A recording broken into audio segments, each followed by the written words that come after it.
నమస్కారాలు.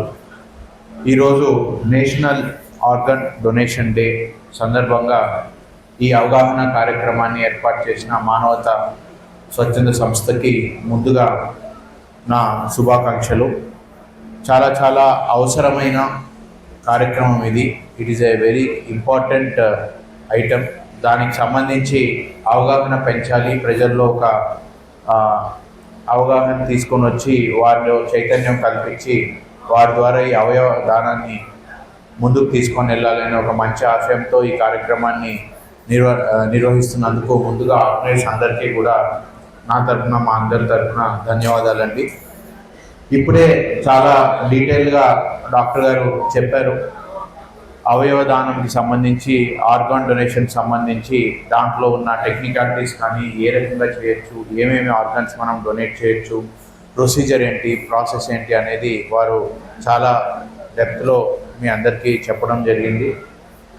అయితే మన అందరికీ తెలుసు, 2-3 విషయాలు మనం గుర్తించాలి. మొదటి విషయం ఏమిటి, మనలో చాలామంది అది వారి పుట్టుకతో కానీ, లేకపోతే వారి పరిస్థితులు, యాక్సిడెంటో లేకపోతే ఇంకో సందర్భం కొన్ని అన్ఫార్చునేట్ సర్కమ్స్టాన్సెస్ వల్ల మనకి ఆర్గాన్స్ అనేవి అంటే వారికి అవసరమయ్యే పరిస్థితులు ఉన్నాయి.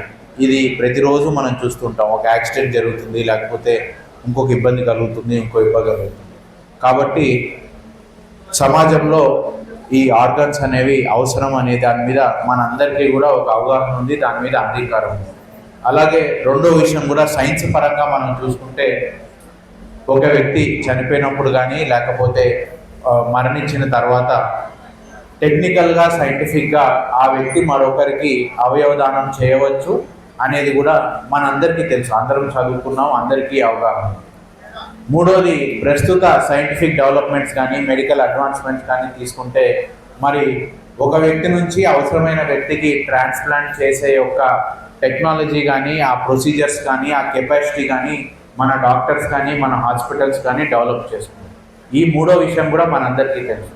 కొంతమందికి అవసరం ఉందని తెలుసు, కొంతమంది చనిపోతూ కానీ, ఇంకో సందర్భంలో కానీ ఒక ఆర్గాన్ అనేది మనకు అవైలబుల్ అవుతుందని తెలుసు. అలాగే సైన్స్ ద్వారా మనం దీన్ని ట్రాన్స్ప్లాంట్ చేయొచ్చు అనేది కూడా తెలుసు. ఈ 3 విషయాలు కూడా మనలో చదువుకున్న ప్రతి ఒక్కరికి కూడా అవగాహన.